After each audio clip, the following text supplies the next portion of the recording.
Hey everyone, it's Desiree, and I am here with the August 2020 monthly kit for Create and INKspire. Now remember, this is designed by our very own Courtney Kreeber, and I will make sure that I link down to her YouTube channel down below. So let's look at the contents of the kit. So of course you get this adorable sweet treat, and of course it's one of my favorites, and I'm on a diet right now. But I love the fact that she gives you little tiny history on the candies. You get a piece of black cardstock and 2 pieces of Neenah Solar Crest 80 pound. You get this awesome 6x6 stencil. You're also going to get a packet of 6x6 papers. Now, if you would like to have a full pack of the papers, they are available as an add-on to her on her site, and I'll make sure again that it's linked to. But you get one of each of the designs, and it is one-sided when it comes to the paper. You get a full pack of palette knives.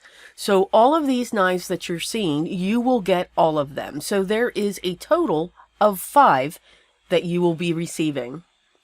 Of course, let's look at the beautiful stamps. She designs these herself. So these are great images. Of course, lots of color. That's what helps us to relieve stress, to relax, and to just have fun. You will get a texture paste. Now this one's transparent gloss. You may have a different version. And you get a full bottle of the embossing powder, and that is the Ranger Holographic, which is absolutely gorgeous. Now what also she has available as an add-on is an extra stamp set. This is a 4x6 stamp set with some more sentiments and also that border of cards. So remember, in your kit, you get a 4x6 and the 2x3 with the sentiments. And remember, those sentiments are ones that you can build. As always, guys, this video is long. I am showing you as much of the details when I created these cards as I can. I tend to do gab. So if you don't like long videos, if you don't like gabbing, but let's get started. Had to dig into the stencil, and I taped my cardstock to the back of this, and you can see I'm going to be using my Distress inks. The colors that I chose in my Distress inks are Worn Lipstick, Festive Berries, Spiced Marmalade, Scattered Straw, Mowed Lawn, Broken China, and Wilted Violet. Now again, they will be linked down below, and I will also put them on the blog if I remember, but they'll definitely be listed down below. I'm going to be using my ink blending brushes. These are the ones by Tailored Expressions because of the awesomeness of the colored handles. I love them, but yeah, I got suckered in. So I'm going to take each of the ink splots and I'm going to make them a color of the rainbow. So that is something that you will see for the majority of these cards. Different variations of a rainbow. For here, again, I'm using Distress inks. And I'm allowing them, you can see I've got these Post-its all over to cover the corners of the paper that are sticking out. I start out really well when I do this. Then I'm okay if it starts blending. Because again, rainbows blend. I mistakenly remove the Post-its, and I do take, and then I take my rag to wipe off the excess color because I want to come in with my Versamark ink. Remember, I removed the Post-its from the corners of the cardstock. Just saying. So I'm using the side corner of my Versamark ink pad, and I'm pushing down the embossing ink through the stencil. Because what I want to do, of course, is use the embossing powder that comes in the kit, which is absolutely gorgeous, and apply that on top of this so that these splotches are sparkly. So you can see that I have the corner of that paper where the ink, as I was wiping it off, went up into that corner. I originally thought, okay, if I just cover that up with a Post-it, I won't get the powder on it, and I'll figure out a way to cover that up. Well, I thought about it. These are ink splatters. These are random areas. Why not just keep it there? So again, I brought in the Versamark ink, I covered it up, and I covered up just the 2 sides that I had ink on the corners, and they'll just have some shimmer and shine as well. Do heat set that, and when you heat set it, it just amplifies the color that's underneath it. So it's like a transparent, well, it is like it's definitely a transparent, but the holographic look that you get once you've heat set it is absolutely gorgeous. The cameras are just, and videos are just not going to pick this up. I put this down onto a black frame, a piece of cardstock, just to give that little bit of edge. For some reason, I do lean towards rainbows being edged by black. To me, it makes them stand out. I stamped a couple of my sentiments. I did use the building to state colorful, so I combined the two. And I also stamped the sentiment make today. So I'm going to trim these, and then I'm going to also matte these on black cardstock as well. And again, the way that I will matte when it comes to my sentiments is I'm just going to glue them down onto a piece of black cardstock, and then I will just trim away from it to make it look even. I'm okay if it's a little crooked. It adds to the uniqueness and the individuality of the card. Just keep telling yourselves that, guys. And plus, keep telling yourselves to let it go. Again, we are not Hallmark. We are creators, we are artists, we create art. So I'm going to use my double-sided foam squares to prop this up onto the front, both of the sentiments. I'm going to place this down onto my standard A2 size card base, which is 4 1/4 by 5 1/2, and it is side folding. For the next card, I am, excuse me, I'm going to do some masking, which is very rare that you all see me. But again, this is a beautiful kit that Courtney puts together, and she is really into the scene building. She's really, alcohol markers is her thing. So through this kit, I will attempt and continue to try and practice those two techniques for her. So she's like in the back of my head telling me, because I can hear her in her videos, right? Y'all can.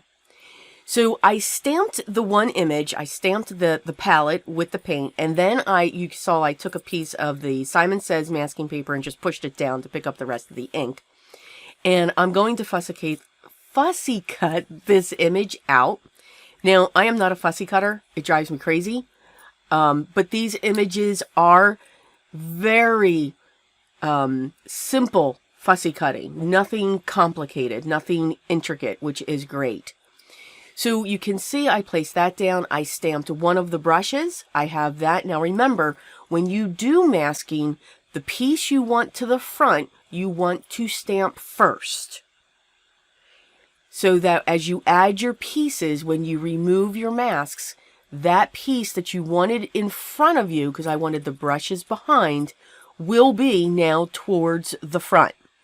So as I lift off the masks, this is the only part of this process that I enjoy. It gives you a cool image. It really does. It's absolutely awesome. Now, I left all of this coloring in. I am a color pencil person. That is my medium of choice for coloring. While some people enjoy alcohol markers, some people enjoy watercolors. This is one that I truly do enjoy, and I honestly feel I don't use it enough. But I am using my Prismacolor pencils.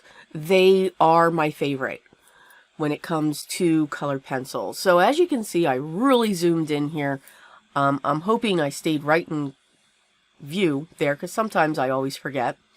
And I'm just going to, of course, color in these images. Now, when I add shading or color into using colored pencils, there's two ways that I will go with this. Now, this is not a floral image. I have kind of a certain way that I'll use my colored pencils, because I put in and pull in that flecking motion that even alcohol marker colorists use. I do that with colored pencils on a floral.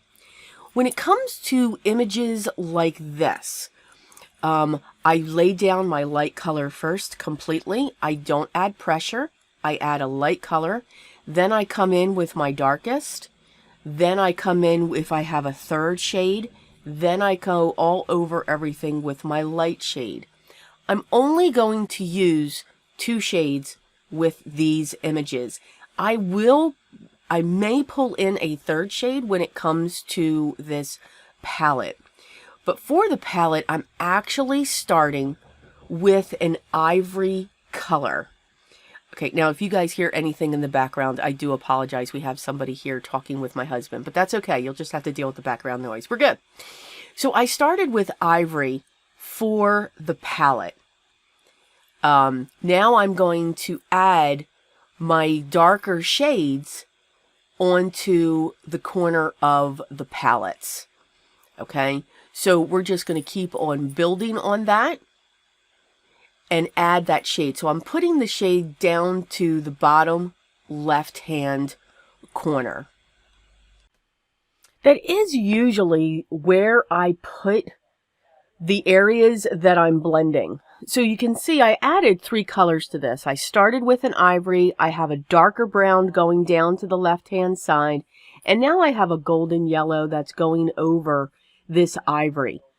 Just to add a little bit more shading to the top, but not as dark as what I'm putting down into the bottom left-hand corner.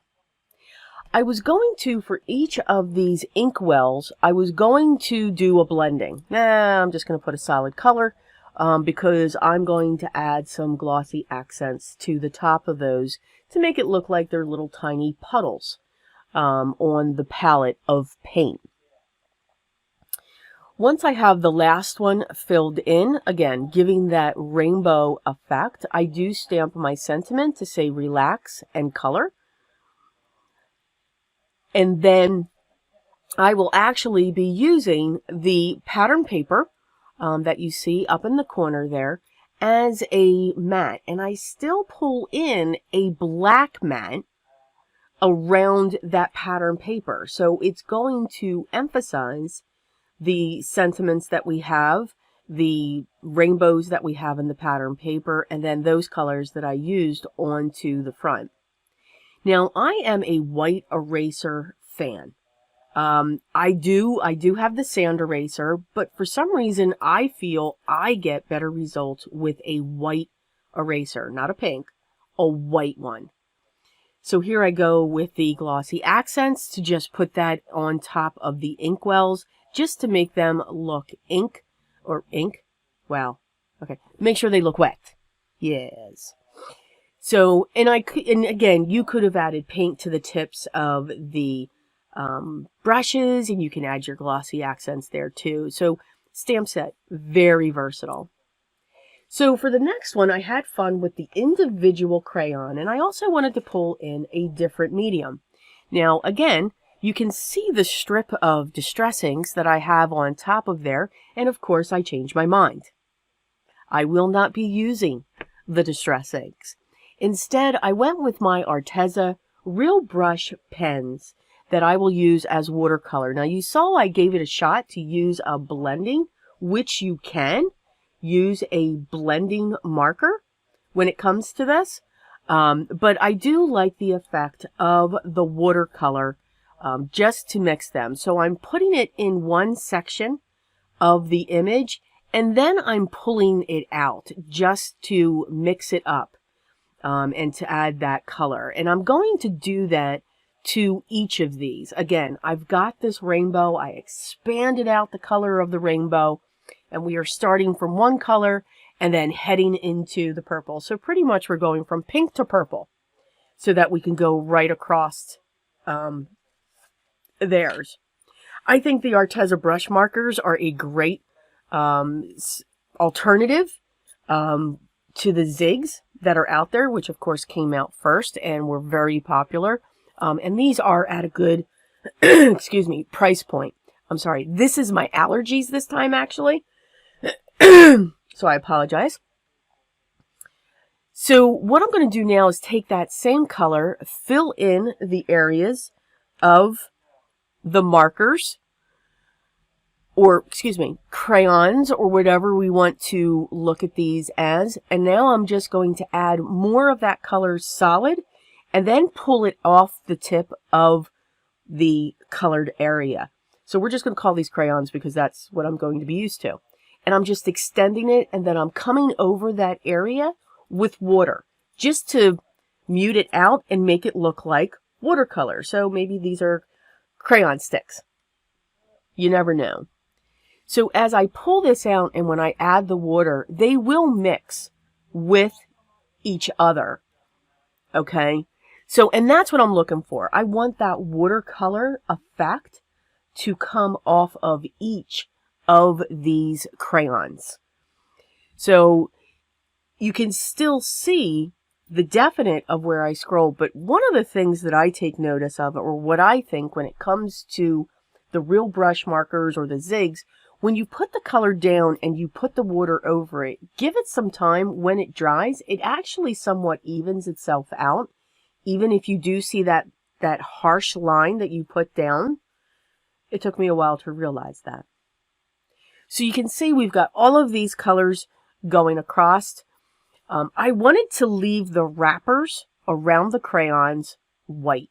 I think it helps to make the black and the rainbow that we have there standing out.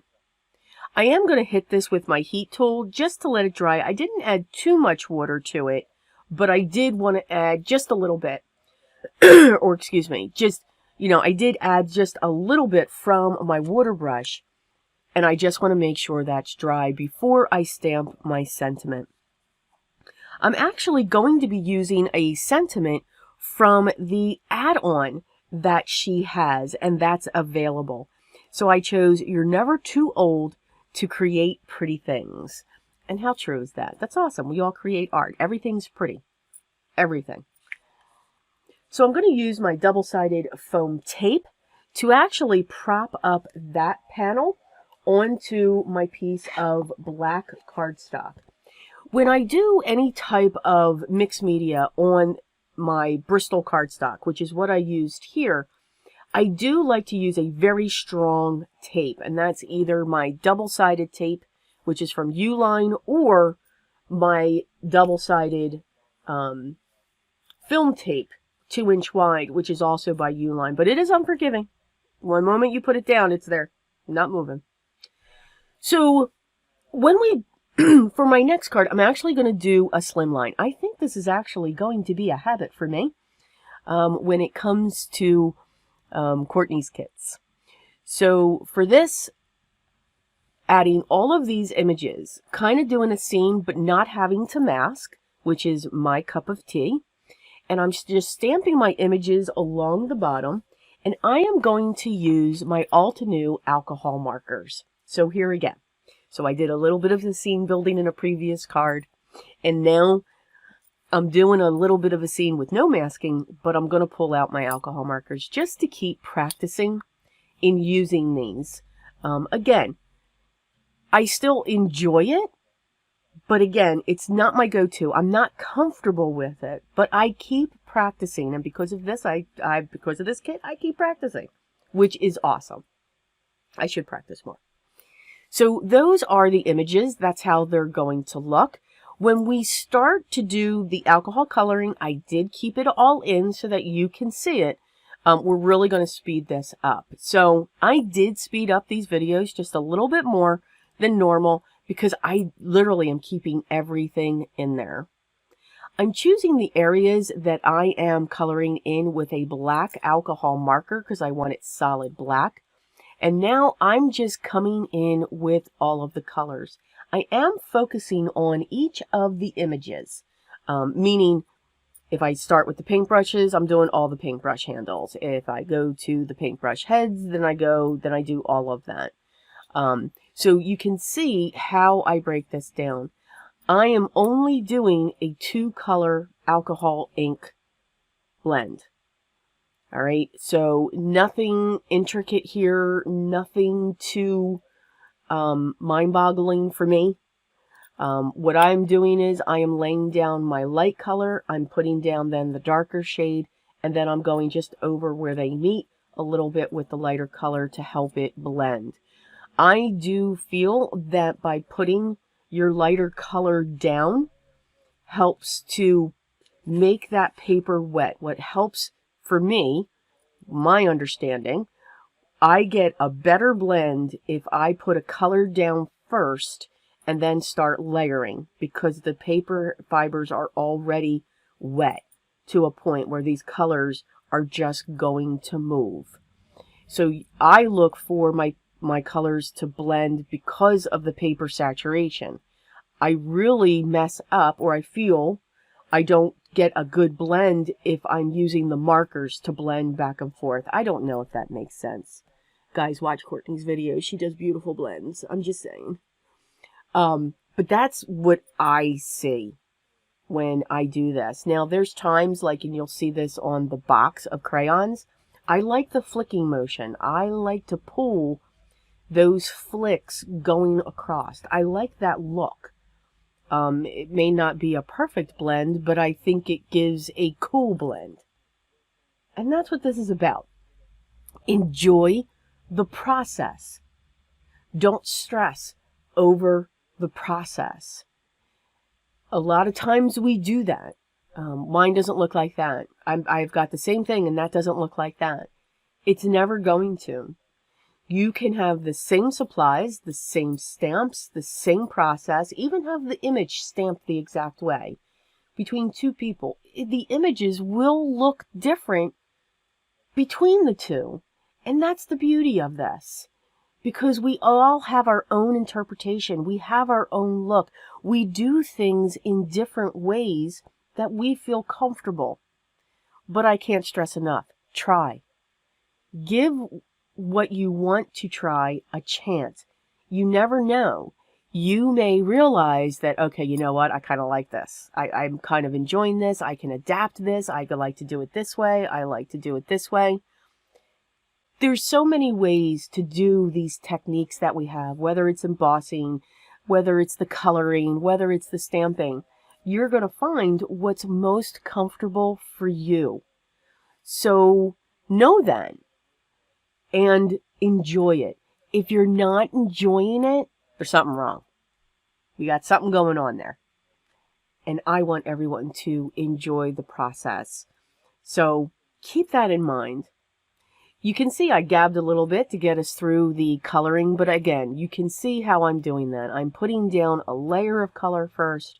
I'm coming in with my next shade, and then I'm just coming across with the sides just to blend that out. Or I'm leaving a harsh line and just letting it blend a little bit. My highlights are kind of all over the place, depending upon which way these pieces are laying, depending upon which way they're going to go, or which way I think the light source is coming in. I never focus on the light source. I'll be real honest with you. I'm cognizant of it. I know it's there, but you could see I have the light source on the areas, on the ones that are to the left of my panel. It's coming in from the left, where the ones I have on the right side of my panel, it's coming in from the right. And again, I look at how the piece is stamped. So these are on an angle. So I'm kind of looking, all right, if this is leaning towards the right, then my highlight needs to be on the left. If it's leaning towards the left, then my highlight needs to be towards the right. So I'm sure it's the wrong way to look at it, but I'm good. I'm absolutely good with it. So coming down to the last pieces, I'm painting my little tiny ink spots on the palette solid with my alcohol markers. So now we're going to stamp the sentiment. So there was something that I was going to do. What I was going to do with those ink areas was use my glossy accents again, to just give that shine. I was going to put glossy accents on crayons. I was going to put that on the tip of the crayons. I was going to put it on the pencil where we hold it. I was going to put it on the band for the brushes. But then I had another idea. Of course, I thought of this after I put my card together.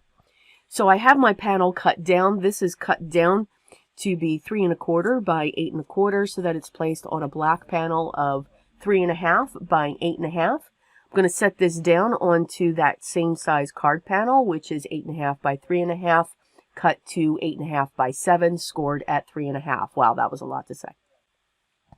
So obviously slimline card. So now I'm coming in with my Ranger embossing pen. This is the brush tip.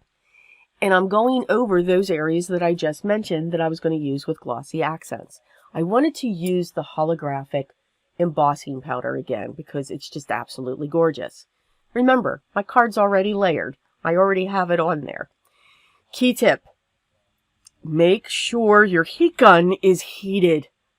Now, some glue had come out underneath that panel, which I didn't realize, so it adhered there. I'm good with it. It's just sparkles. So, make sure your heat gun's really heated. You will not warp.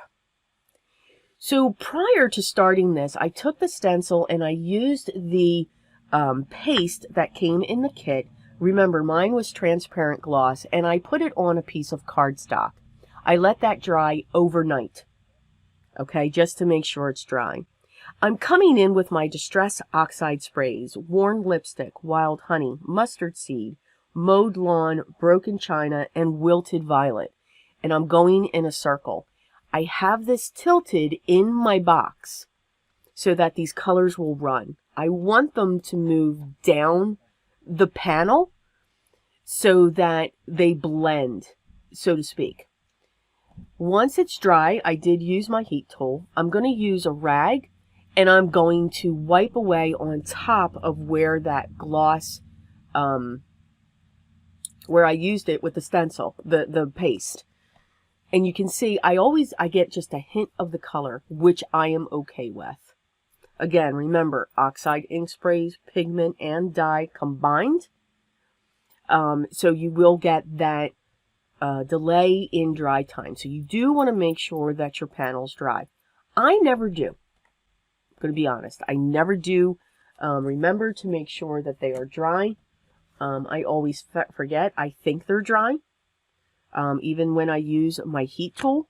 And you'll see why I'm saying this. Whenever I stamp my images, I do like to use the VersaFine Black.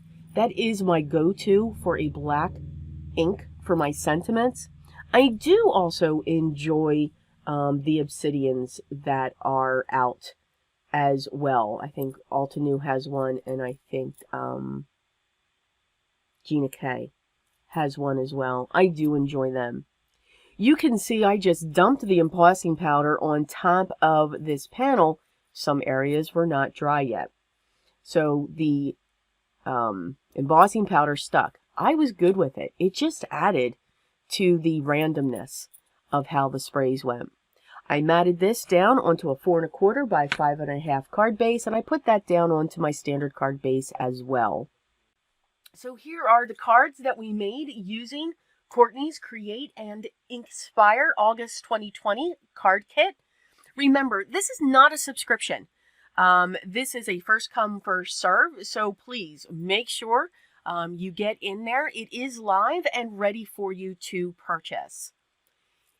All the products that I used, and also the links to her kit, to her add-ons, and even to her membership that she has, where the focus for her is you, the creator, will all be linked down below. So make sure you check all of those out. Again, I do hope you enjoyed these products. We brought this video down so that it is normal speed so that we don't lose our minds. Please, if you haven't already, I'd love for you to subscribe, be part of my group. Make sure you ring the bell so that you know when the next video is ready for you to watch and hopefully enjoy. I want to thank you so much for just taking this time out of your day to watch this video. My videos are long and I gab, but I am truly grateful that you take that time to stop by. Everyone, continue to smile, continue to stay safe and healthy, but most of all, for me, always, even if it's just for a little bit each day, always be creative. Till next time, guys. Take care.